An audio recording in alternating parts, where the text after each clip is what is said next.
Hello and welcome to The Print. I am Saurav Roy Burman. We are glad to have been joined by Mr. Devesh Kumar, member of the Bihar Legislative Council. Sir, the sheer scale of the BJP's victory, it is by a stupendous margin. Did you really anticipate this scale? See, as all the newspapers were reporting, that the women were supporting the NDA because of all that we have done for the welfare of women. Contrary to what many people think, the youth, especially the first time voters, and those who are below 35, we felt that they would also vote for us because of the opportunities we are creating for them for trying to fulfill their aspirations. And also, I was in a constituency called Arwal. I could see that the Yadavs were also veering towards the BJP because of the atrocities committed against them by the CPI-ML. So almost all sections of the society were supporting us, and all exit polls, they also indicated that the NDA was heading for a sweep. All exit polls, they indicate a trend.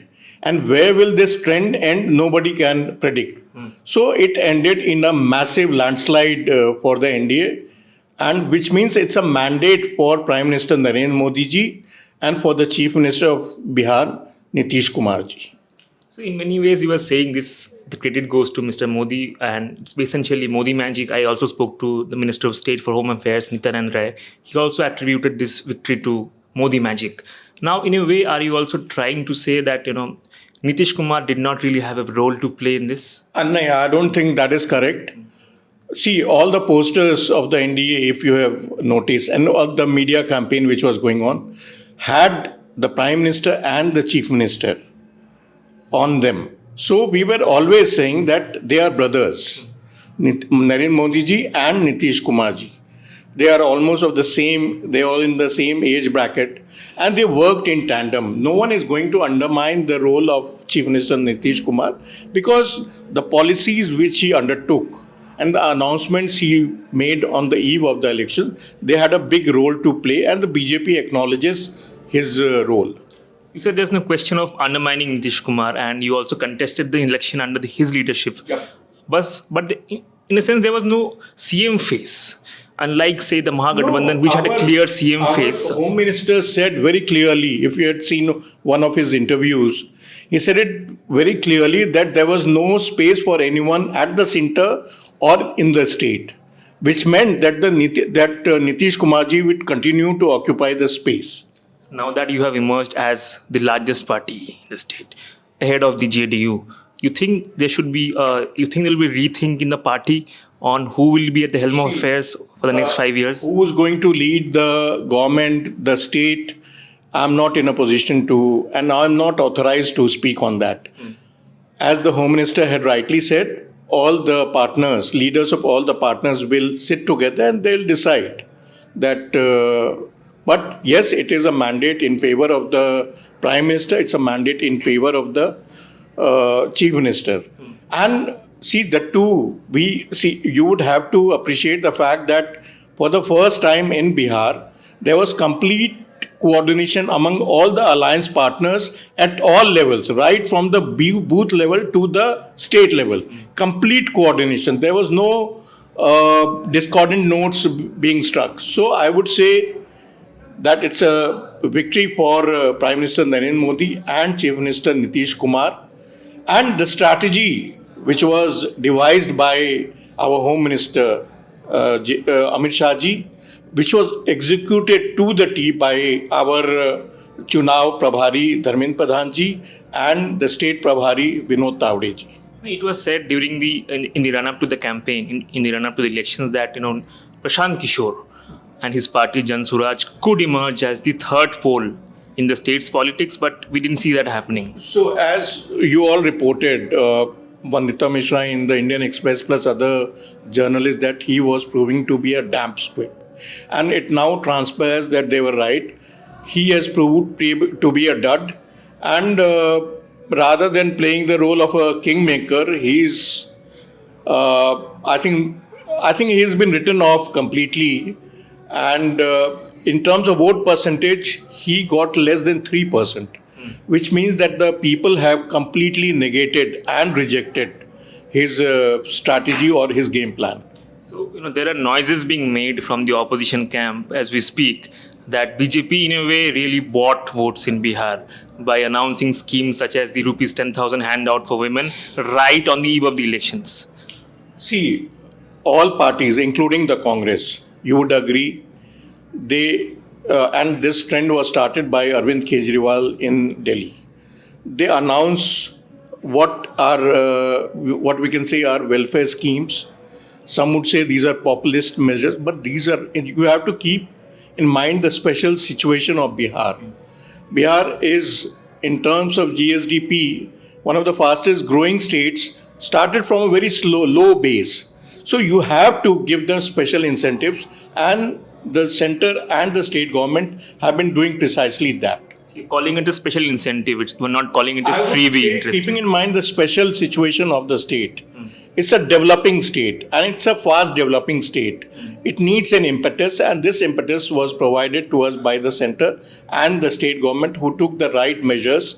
Women, they've had a role to play, and these are not measures which have been announced in a vacuum. Women have played a very important role in Bihar, and the self-help group, which has been started by Nitish Kumar ji, ably supported by the center. It's a model which has to be emulated by all the parties, and all the parties are doing that. So it's a testimony to the role played by the women and other groups that we have announced these measures. You spoke about the state BJP, NDA, implementing the strategy scripted by Mr. Amit Shah to the T. Yeah. So what was that strategy? If you could share some insights. I can only say that they took each seat as a separate entity, and they devised strategies according to that. Going by the numbers in the opposition camp, so is it the end of the road for Tejashwi Yadav? See, I can't, in politics, you can't write off anyone. But at the moment, it's a categorical rejection of the kind of politics which has been played by the RJD and the Congress. See, look at the role of the Congress. Beyond optics, diving in a pond to show that you are you commiserate with the fishing community, they did nothing. Whereas we have did it, and you would have seen the budget which was unveiled by Finance Minister Dr. Nirmala Sitharaman ji. It had a lot of measures for almost all sections of the society. So we mean business, and they indulge only in rhetoric. In the run-up to the elections again, SIR, Special Intensive Revision, really emerged as a headline talking point in the national media across the country, and now it is being replicated across other states. Do you think Bihar's mandate, in a way, is an endorsement of the EC's initiative? You feel it's an endorsement of SIR? I was a journalist in the past. I have worked with DK. And all journalists who were touring Bihar, they would come to me and they said very clearly that there was no one talks about vote chori or the SIR. So it was a given that the people have approved of it. And the results show that. If you go by figures, if cold statistics, Bihar cannot be counted among the states which are doing economically really well. Now you have made a raft of promises for which you need money to implement them. Where is that money going to come from? See, I don't know whether you've seen the manifesto which was unveiled by the NDA. We are going to take a lot of measures which would, in the long run, generate revenue for the state. And also, the center has been helping us. As I said, Bihar is in a very special situation. It's a very unique situation. The center is duty bound to help the state, and I am sure they will do it. Nitish Kumar has been asking for a special package for Bihar, and it's been years now. I don't think anyone talks of special package, because the center has announced a package which is much more than that of the special package which the opposition was demanding. In terms of a developmental roadmap, now Bihar needs jobs. That emerged again as a poll plank. So where are these jobs going to come from? We are cognizant. When parties have made lofty promises. We are cognizant of that. And we have announced in our manifesto that we would create job opportunities around 1 crore. And I'm sure the government and the non-governmental sector, they would come together and create these opportunities. Thank you so much, Mr. Kumar, for joining us. Thank you for your time. Thank you.